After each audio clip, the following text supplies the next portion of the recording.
മലയാള സിനിമയിൽ തൊട്ടതെല്ലാം പൊന്നാക്കിയ സംവിധായകൻ ആരാണെന്ന് ചോദിച്ചാൽ പെട്ടെന്ന് മനസ്സിൽ വരുന്ന ഒരു പേരാണ് സിദ്ദിഖ് ലാൽ. രണ്ടുപേര് കൂടിച്ചേർന്ന ഒരു കോംബോ ഒരുപാട് എന്താ പറയുക അത്ഭുതങ്ങൾ ബോക്സ് ഓഫീസ് സൃഷ്ടിച്ചതാണ്. അപ്പോൾ സിദ്ദിഖ് ലാലിൻ്റെ അവർ പിരിഞ്ഞ ശേഷം സിദ്ദിഖ് ചെയ്ത ഒരു സിനിമയാണ് ഹിറ്റ്ലർ. നമുക്കറിയാം ലാലാണത് പ്രൊഡ്യൂസ് ചെയ്തത്, സിദ്ദിഖാണത് സംവിധാനം ചെയ്തത്. ആ ഒരു സിനിമയെക്കുറിച്ചുള്ള ഒരു ഒരു റൈറ്റപ്പ്, ഭയങ്കര രസകരമായിട്ടുള്ള റൈറ്റപ്പ് അല്ല, അത് അന്നത്തെ ഒരു ന്യൂസാണ്. ഇവരുടെ 100ാം ദിവസത്തെ ഒരു പരസ്യമാണത്. അപ്പോൾ അതിൽ കുറച്ച് രസകരമായിട്ടുള്ള കാര്യങ്ങളുണ്ട്. അതിനെക്കുറിച്ച് നമുക്കൊന്ന് ഡിസ്കസ് ചെയ്യാം. പണ്ടൊക്കെ നമുക്കറിയാം സിനിമകൾ റിലീസാവുന്ന സമയത്തും അല്ലെങ്കിൽ റിലീസായി കഴിയുമ്പോഴും അതിൻ്റെ സക്സസ്സും കാര്യങ്ങളൊക്കെ ന്യൂസ് പേപ്പറിലാണ്. അത് മത്സരമായിരുന്നു, ന്യൂസ് പേപ്പറിൽ നല്ല അട്രാക്റ്റീവ് ആയിട്ടുള്ള ക്യാപ്ഷൻസ് കൊടുക്കുക എന്നൊക്കെ പറഞ്ഞാൽ. ഇന്ന് നമ്മൾ കാണുന്നത് കുറവാണ്, ന്യൂസ് പേപ്പേഴ്സിൽ കുറവാണ്, കൂടുതൽ സോഷ്യൽ മീഡിയയിലാണത്. നമ്മൾ എല്ലാവരും സോഷ്യൽ മീഡിയ ത്രൂ ആണ് ഇതിൻ്റെ പോസ്റ്റേഴ്സും കാര്യങ്ങളൊക്കെ ഷെയർ ചെയ്യുന്നത്. അപ്പോൾ ഇത് അന്നത്തെ ആ ഒരു എന്താ പറയുക പത്രങ്ങൾ, എന്താ പറയുക ഇങ്ങനെ പത്രങ്ങളിലൂടെ നമ്മളെല്ലാ കാര്യങ്ങളും അറിഞ്ഞിരുന്ന ആ ഒരു കാലം. അന്ന് ഇതിൽ എഴുതിയിരിക്കുന്നത് 100ാം ദിവസമാണ്, അതായത് ഹിറ്റ്ലർ സിനിമയുടെ 100ാം ദിവസത്തെ പരസ്യമാണ്. ഇതിൻ്റെ വാചകം തന്നെ 1ഉം 2ഉമല്ല 13 റിലീസ് തിയേറ്ററുകളിൽ 100 ദിവസം പിന്നിട്ട ആദ്യത്തെ മലയാള സിനിമ. ഇതന്ന് വളരെ റെക്കോർഡാണ് എന്നാണ് ഇതിൽ പറയുന്നത്. കാരണം നമുക്കറിയാം അന്നൊക്കെ 96ലാണ് ഹിറ്റ്ലറൊക്കെ ഇറങ്ങിയത്. അപ്പോൾ ആ ഒരു കാലഘട്ടത്തിലൊക്കെ ശരിക്ക് ഈ 14 ജില്ലകളിൽ എല്ലാ ജില്ലയിലും ചിലപ്പോൾ 1ഓ 2ഓ സെൻറ്റേഴ്സ്, ഇപ്പോൾ സൂപ്പർ താര സിനിമകളൊക്കെ ആണെങ്കിൽ ചിലപ്പോൾ ആദ്യത്തെ ഒരു 20-25 സെൻറ്റേഴ്സിലൊക്കെ ഇറക്കും. പിന്നെ അത് കഴിഞ്ഞ് പിന്നെ ബി സെൻറ്റേഴ്സിലൊക്കെ ഇറക്കും, പിന്നെ സിയിലിറങ്ങും, അങ്ങനെയൊക്കെയാണ്. ഇപ്പോൾ ഇതിൽ ഇവർ പറഞ്ഞിരിക്കുന്ന 13 തിയേറ്ററുകളിലാണ് 100 ദിവസം പിന്നിട്ടത്. അതായത് അപ്പോൾ അത്രയും എനിക്ക് തോന്നുന്നു. ഇപ്പോൾ ഏതൊക്കെ തിയേറ്റേഴ്സാണെന്നുള്ളത് നമുക്ക് ഇതിൽ നോക്കാം. കാരണം ഇവർ കുറേ റെക്കോർഡുകൾ ഇതിൽ ബ്രേക്ക് ചെയ്തിട്ടുണ്ടെന്ന് പറഞ്ഞത്. കാരണം സർവ്വകാല റെക്കോർഡുകൾക്ക് മുന്നിൽ ഹിറ്റർ. ഇതിൽ ആദ്യത്തെ റെക്കോർഡ് എറണാകുളം ഷേണായിസ്, ലിറ്റിൽ ഷേണായിസ്, ഈ രണ്ട്, അതായത് ഇന്നിപ്പോൾ ഷേണായിസ് ഒറ്റ ഷേണായിസേ ഉള്ളൂ, കൊച്ചിയിലൊക്കെ ഉള്ളവർക്ക് അറിയാം. എന്താ പക്ഷേ ഒറ്റ ഷേണായിസ് മീൻസ് ഇന്ന് ഷേണായിസ് ആ ഒരു തിയേറ്റർ ഒരു കുറേ ചെറിയ ചെറിയ സ്ക്രീൻസ് ആക്കിയിട്ട് എന്താ പറയുക ചെറിയ ചെറിയ നമ്മുടെ മൾട്ടിപ്ലക്സ് സെറ്റപ്പിലോട്ട് മാറ്റി. പണ്ട് ഒരു വലിയൊരു ഷേണായിസും പിന്നെ ഒരു ലിറ്റിൽ ഷേണായിസും വരുന്നു. ഇതിൽ അവർ ആ റെക്കോർഡ് ബ്രേക്ക് ചെയ്ത് തന്നെ സ്ഫടികമായിരുന്നു ഇതിനു മുമ്പ്. അതായത് സ്ഫടികം 100 ദിവസം. ഇതിൽ അവർ കാണികളുടെ ഇന്നിപ്പോൾ കളക്ഷൻ എന്ന് പറഞ്ഞ പോലെ അന്ന് ഇവർ ആളുകൾ കണ്ട ആളുകളുടെ ഫുട്ഫോൾസിനെ കുറിച്ചാണ് മെൻഷൻ ചെയ്തിരിക്കുന്നത്. സ്ഫടികം 100 ദിവസം കൊണ്ട് 3,24,532 പേര് കണ്ടു എന്നാണ് പറഞ്ഞത്. ഇത് ഹിറ്റ്ലർ അത് 100 ദിവസം കൊണ്ട് 3,49,590, അതായത് കുറച്ച് കൂടുതൽ ആളുകൾ കണ്ടു എന്നുള്ളതാണ്.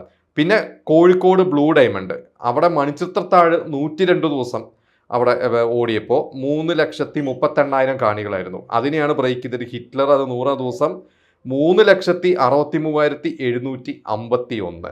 പിന്നെ അതിൽ കുറേ ഉണ്ട്, ഞാനങ്ങനെ എല്ലാം വായിക്കുന്നില്ല. കാരണം തിരുവനന്തപുരത്ത് ഞാൻ ഈ എണ്ണം വായിക്കുന്നില്ല. ഞാൻ ഏകദേശം ഏത് സിനിമയുടെ റെക്കോർഡാണ് ബ്രേക്ക് ചെയ്തതെന്ന് വായിക്കാം. തിരുവനന്തപുരത്ത് കിങ് എന്ന് പറയുന്നൊരു സിനിമയുടെ റെക്കോർഡാണ് ബ്രേക്ക് ചെയ്തിരിക്കുന്നത്. പിന്നെ കൊല്ലത്ത് ഗോഡ് ഫാദറിൻ്റെ റെക്കോർഡ് ബ്രേക്ക് ചെയ്തു.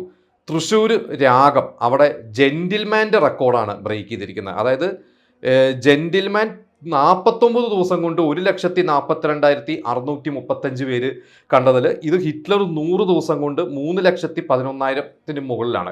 എനിക്ക് തോന്നുന്നപ്പോൾ ജെന്റിൽമാൻ അതുപോലെ ഒരു ഓട്ടമാണ് ജെന്റിൽമാൻ ഓടിയിരിക്കുന്നത്. പിന്നെ പാലക്കാട് അരോമ ന്യൂ അരോമ എന്ന് പറയുന്ന തിയേറ്റേഴ്സിൽ അവിടെ കിങ് എന്ന് പറയുന്ന സിനിമ 70 ദിവസം എന്താ പറയുക അവിടെ ഓടിയപ്പോൾ ഉണ്ടായിരുന്ന റെക്കോർഡ് 100 ദിവസം കൊണ്ട് ഹിറ്റ്ലർ ബ്രേക്ക് ചെയ്തു എന്നാണ് പറഞ്ഞത്. അപ്പോൾ മമ്മൂട്ടിയുടെ റെക്കോർഡ് മമ്മൂട്ടി തന്നെയാണ് ബ്രേക്ക് ചെയ്തത്. പക്ഷെ എനിക്ക് തോന്നുന്നു ഇത് വെച്ച് കമ്പയർ ചെയ്യുമ്പോൾ കിങ് ആണ് കൂടുതൽ അന്ന് ഒരു വലിയ റെക്കോർഡ് കിട്ടിയത്.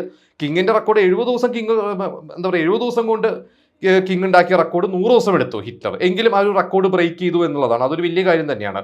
പിന്നെ ആലപ്പുഴയിൽ മണിച്ചിത്രത്താഴിൻ്റെ റെക്കോർഡാണ്. മണിച്ചിത്രത്താഴ് 105 ദിവസം ഓടിയപ്പോൾ കിട്ടിയ റെക്കോർഡാണ് ഹിറ്റ്ലർ ബ്രേക്ക് ചെയ്തത്. പിന്നെ കോട്ടയത്ത് കാബൂളിവാല, പാലയിൽ കാബൂളിവാല, കണ്ണൂർ കാബൂളിവാല, ഈ 3 സ്ഥലത്തും സിദ്ദിഖ് ലാലിൻ്റെ തന്നെ കാബൂളിവാലയുടെ റെക്കോർഡാണ് ബ്രേക്ക് ചെയ്തിരിക്കുന്നത്. പിന്നെ തലശ്ശേരിയിൽ ബ്രേക്ക് ചെയ്തിരിക്കുന്ന റെക്കോർഡ് എന്ന് പറഞ്ഞാൽ നമുക്കറിയാം തലശ്ശേരിയൊക്കെ അന്ന് കുറച്ചൊരു ഉൾപ്രദേശമാണ്. അന്ന് ഈ പറഞ്ഞ പോലെ ഭയങ്കരമായിട്ട് ആൾ പോയി കണ്ടിരുന്ന സ്ഥലമൊന്നുമല്ല. കാരണം ഇന്നിപ്പോൾ നമുക്കറിയാം തലശ്ശേരിയിലും എല്ലായിടത്തും വൈഡ് റിലീസൊക്കെ വന്ന ശേഷം എല്ലായിടത്തും ഒരുപോലെയൊക്കെ തന്നെയാണ്. അപ്പോൾ അന്ന് തലശ്ശേരിയിൽ നമ്മൾ പ്രതീക്ഷിക്കാത്തൊരു സിനിമയുടെ റെക്കോർഡാണ് ബ്രേക്ക് ചെയ്തത്. മമ്മൂട്ടിയുടെ തന്നെ സിനിമയാണ് ജാക്ക് പോട്ട് എന്ന് പറയുന്ന സിനിമ. ജാക്ക് പോട്ട് 42 ദിവസം 74,000 ആളുകൾ കണ്ടപ്പോൾ ഹിറ്റ്ലർ 100ാം ദിവസം 1,35,000. ഭയങ്കര ഡിഫറൻസ് ഉണ്ട് കാണികൾ. പക്ഷേ ഇതിൽ ഇവർ പറഞ്ഞിരിക്കുന്നത് മുൻകാല റെക്കോർഡ് അവിടെ ജാക്ക് പോട്ടിനായിരുന്നു എന്നാണ് പറയുന്നത്. അതൊരു വലിയൊരു കാര്യം, നമ്മൾ അധികം പേര് ചർച്ച ചെയ്യാത്തൊരു സിനിമയാണ് ജാക്ക് പോട്ട്. ആ ജാക്ക് പോട്ട് തലശ്ശേരിയിൽ ഒരു റെക്കോർഡ്, എന്താ പറയുക, റെക്കോർഡ് ഉണ്ടാക്കിയ ഒരു സിനിമയാണ്. പിന്നെ തിരൂര് പപ്പയുടെ സ്വന്തം അപ്പൂസ്, പപ്പയുടെ സ്വന്തം അപ്പൂസിന്റെ ബ്രേക്ക് ആണ് ഹിറ്റ്ലർ ബ്രേക്ക് ചെയ്തത്. പിന്നെ പെരിന്തൽമണ്ണയിലും വടകര, ഈ 2 സ്ഥലത്തും കാബൂളിവാലയുടെ റെക്കോർഡ്. കടക്കൽ എന്ന് പറയുന്ന സ്ഥലത്ത് ഈ പറഞ്ഞ മോഹൻലാലിൻ്റെ ഒരു സിനിമയാണ് മാന്ത്രികം, മാന്ത്രികത്തിൻ്റെ റെക്കോർഡ് ബ്രേക്ക് ചെയ്തു. പിന്നെ ചങ്ങനാശ്ശേരിയും കൊടുങ്ങല്ലൂരും സ്ഫടികത്തിൻ്റെ റെക്കോർഡ് ബ്രേക്ക് ചെയ്തു.